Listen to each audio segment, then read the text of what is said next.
Back to espresso. Covid के हवाले से अब मुसलसल बात करते आ रहे हैं, बहुत ज़रूरी भी है आपको बताना भी और साथ साथ ये भी जानना कि इस वक्त सूरत हाल है क्या।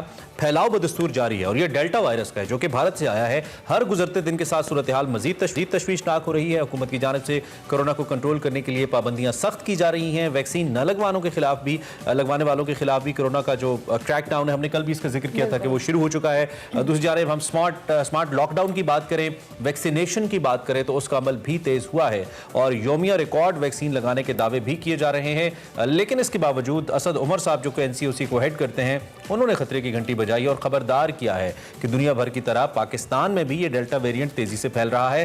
अस्पतालों में मरीजों के दाखिले और तशवीशनाक मरीजों की तादाद बुलंद तरीन सतह पे पहुंच रही है। बिल्कुल, भारतीय वायरस के फैलाव से अस्पतालों पर बोझ मजीद बढ़ सकता है। उन्होंने आवाम से अपील की है कि कोरोना को फैलाव को रोकने के लिए SOPs पर अमल करें और वैक्सीनेशन करवाएं। महकमा सिंह के मुताबिक सूबे भर में भारतीय वेरिएंट की वजह से पिछले माह अगस्त में सबसे ज्यादा 903 अफराद की जो है वो मौत वाक़या हुई है, जबकि वैक्सीन लगाने के साथ साथ पंजाब में बूस्टर डोज लगाने का सिलसिला भी शुरू हो चुका है। बैरून मुल्क जाने के ख्वाहिशमंद शहरियों को कहा गया है कि वो 1270 रुपये नेशनल बैंक में जमा करवाएं, स्लिप दिखाएं और बूस्टर डोज लगवाएं और वो जहां जाना चाहते हैं जा सकें। इस हवाले से हमारी बात भी हुई थी मुख्तलिफ गवर्नमेंट ऑफिशियल से। उन्होंने यही कहा कि बूस्टर डोज लोगों को लग सकती है जो बाहर जाना चाहते हैं और उन्होंने बहुत पहले जो चाइनीज वैक्सीन है वो लगवाई है। इस सूरत हाल पर हम बात करेंगे। डॉक्टर फैसल महमूद हमारे साथ मौजूद है, उनको वेलकम करेंगे। बहुत शुक्रिया डॉक्टर साहब कि आपने हमें एक्सप्रेसो में ज्वाइन किया। डॉक्टर साहब, पाबंदियां मजीद सख्त की गई हैं। वैक्सीनेशन के हवाले से कहा जा रहा है कि योमिया रिकॉर्ड वैक्सीन लगाने का दावा किया जा रहा है। अब क्रैकडाउन भी शुरू हुआ है जो वैक्सीन नहीं लगा रहे, तो कंट्रोल में क्यों नहीं आ रही? असद उमर साहब कह रहे हैं कि अभी हमें मजीद डर है कि ये मजीद फैलेगा क्योंकि डेल्टा वेरिएंट बहुत तेजी से फैल रहा है। जी वालेकुम अस्सलाम। तो इसमें एक्चुअली तीन चीज़ें हैं। एक तो ये कि वैक्सीन ये हतमी सोल्यूशन नहीं है। वैक्सीन सिर्फ एक और लेयर है आपके प्रोटेक्शन के अंदर, एंड उस जो आपके लेयर्स हैं उसके अंदर मास्क, लोगों से दूर रहना, वेंटिलेटर जगह पे में रहना और फिर वैक्सीनेशन, ये चारों चीज़ें सामने ना। अगर आपने सिर्फ एक चीज़ की वक़्या नहीं की तो ये तो फिर भी फैलेगा, चाहे डेल्टा हो या ना हो। दूसरी चीज़ ये कि एटलीस्ट हम जब यहाँ चेक करते हैं कि वेरिएंट कौन कौन सा आ रहे हैं, तो उसमें डेल्टा जो है वो तकरीबन 50 या 60% आता तो है, मगर हमारे पास और भी बहुत सारे वेरिएंट्स आते हैं जो कि हम टाइप नहीं कर पाते। तो सिर्फ डेल्टा का कसूर नहीं है, इसमें हमारा भी थोड़ा कसूर है। अच्छा डॉक्टर साहब, वैक्सीन हम लगाते हैं कोविड प्रिवेंशन के लिए, लेकिन मुख्तलिफ वैक्सीन लगाए हुए लोगों को बड़ी तादाद में कोविड हो रहा है, तो इसका मतलब है कि कोविड को तो प्रिवेंट नहीं कर रही वैक्सीन। हमारा ये दावा है या साइंस अगर ये कहती है कि वो डेथ्स को प्रिवेंट कर रही है या आपकी क्रिटिकल हालत से आपको बचा रही है, लेकिन उसके बावजूद हम अगर वैक्सीन लगाते हुए भी हमारे बहुत सारी आबादी अगर कोविड का शिकार होती रही, तो इसका मतलब ये है कि हम वो एक तासुर है, जो एक वेव है या एक जो असर है जिसके नीचे हम हैं कोविड के, उससे तो नहीं निकल पाएंगे, including having the vaccination process as well.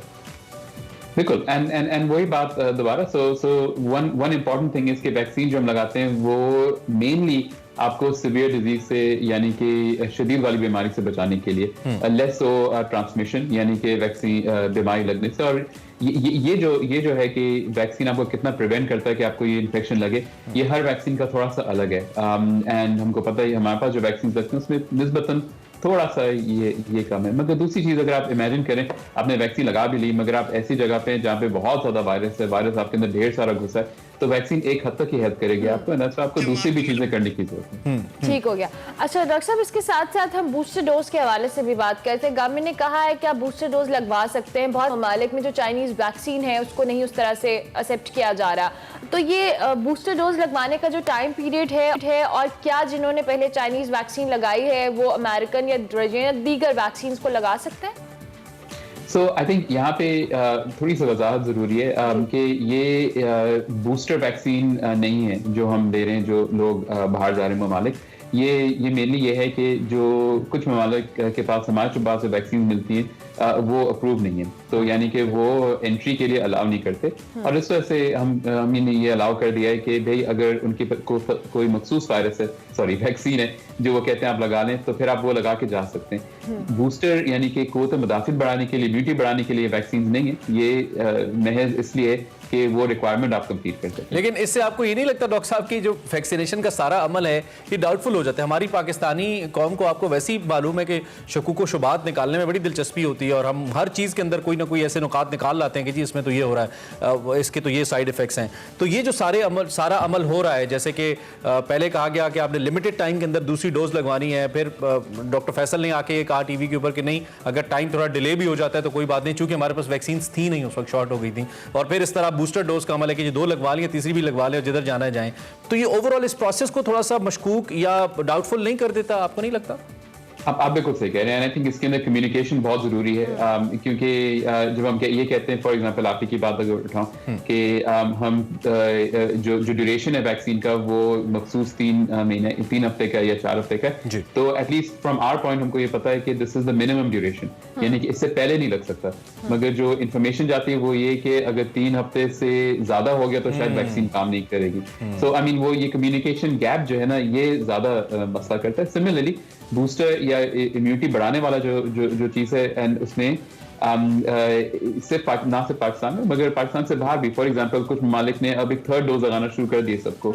तो फिर यहाँ पे ये होता है कि हमको क्यों नहीं लग रही है 3rd डोज, एंड इसके ऊपर तहकीक पूरी तरह भी हुई नहीं है, आई नहीं है। सही, ठीक हो गया। अच्छा डॉक्टर साहब, अब जो वैक्सीन के हवाले से ऑब्वियसली हमने जो कंसर्न्स को तो डिस्कस किया, लेकिन अब गवर्नमेंट कह रही है कि हम वैक्सीन लगवाना शुरू मतलब हमने उसको स्पीड अप कर दिया इस प्रोसीजर को। व्हाट डू यू थिंक कि स्पीड अप करने के साथ साथ ये जो डेल्टा वेरिएंट है जो तेजी से ये फैल रहा है, हॉस्पिटल्स में भी असद उमर साहब कह रहे हैं बर्डन बढ़ रहा है, हमें मजीद क्या इकदाम करने होंगे?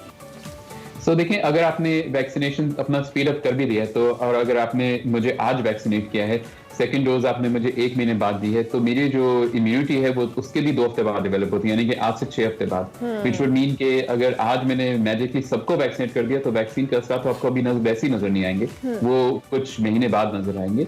एंड वैक्सीन लगाने के बाद भी WHO और अब CDC यानी कि US के जो अथॉरिटीज सब ये कहते हैं कि वैक्सीन लगाने के बाद फिर भी आपको मास्क, लोगों से दूर रहना, अच्छे वेंटिलेटर जगह पे रहना, वो तो चलता रहेगा।